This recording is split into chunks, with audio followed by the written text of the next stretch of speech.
What up, YouTube? Team Movies here. Since it is the 10th anniversary of Danny Boyle's film 127 Hours, since I never really did a review for this movie because I never really didn't really do YouTube back in 2010.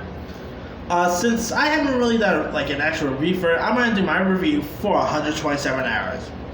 Now, like I said, this movie got released way back in 2010, directed by Danny Boyle, starring James Franco as the role of Aron Ralston, and in it takes place in 2003. And Ralston was this climber and extreme sports enthusiast who one weekend went out on a hiking in a beautiful remote blue John Canyon in Utah, and he had told no one where he was going, and he had like no mobile phone, and wouldn't be able to get a signal anyway and all. So he ended up going mountain climbing, and of course things ends up getting things was okay at first, but then it ends up getting turned like a crazy turn for the worse. He ends up pretty much getting trapped in like the mountains and getting trapped in the rough. Like his arm ends up getting stuck on a boulder, and so only way for him to pretty much escape is for him to actually cut off his own arm. And it's pretty much a film about survival. James Franco, of course, is best known for comedies with Seth Rogen, but the guy has shown he's capable to do good, terrific dramatic chops. Whether you're talking about him playing James Dean, whether it's HBO's The Deuce. James Franco, of course, Spring Breakers is probably the best performance he's ever given.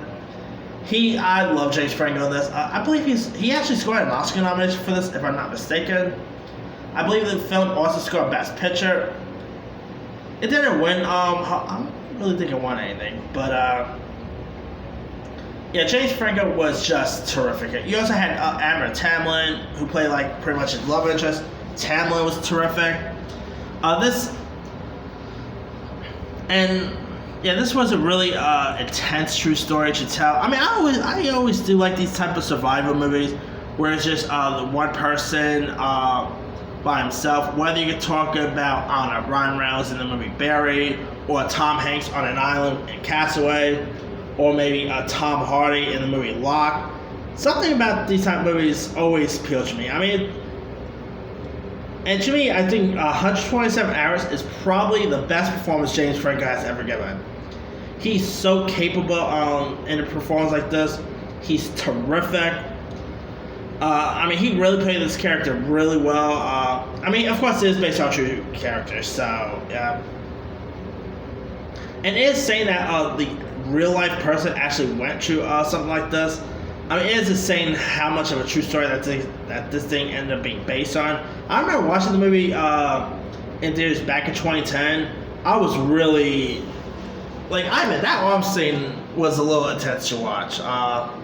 Heck, even Deadpool parodied that one. Remember when he ended up cutting his arm when a Colossus was dragging him in on. So yeah.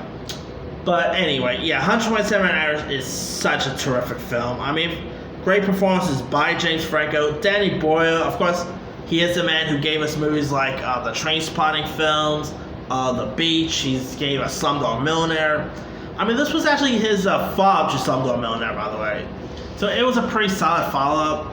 Of course, he ended up winning his Oscar for Slumdog, and Slumdog won Best Picture. And so this was his follow-up to that movie. But yeah, if you guys haven't really seen 127 Hours, I say give it a shot. It's a really good one. Great performances by Franco, and you definitely won't be disappointed with this film. Anyway, let me leave it with you guys. Have you ever seen 127 Hours? If so, what you thought of it? Were you a fan of it? Were you not into it? What's some of your favorite moments from it? Drop comments below. Don't forget to like, subscribe, hit that bell for more notifications. This is C Movie signing out.